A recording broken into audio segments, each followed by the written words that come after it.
Okay, this is the best mascara I've used in a long time. It's the Maybelline Sky High. I'm just gonna show you. I have no mascara on right now. I just curled my eyelashes.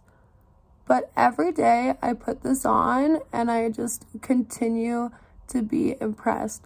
From when it was like brand new to even like using it for a few weeks, it's just the consistency has stayed the same. The brush is clump free and like you just see it's just defining my lashes without making them clumpy. Like, I'm a girl that likes to wear lashes a lot of the time, and like sometimes when I don't have them on, I just feel like, oh, my lashes like naturally like just are so baby that I dislike them.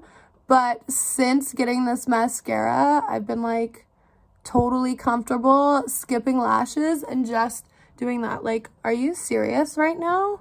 Like, it looks like I have naturally super long lashes. I cannot believe this. And like the definition you can get on your baby lashes as well without it looking like too funky.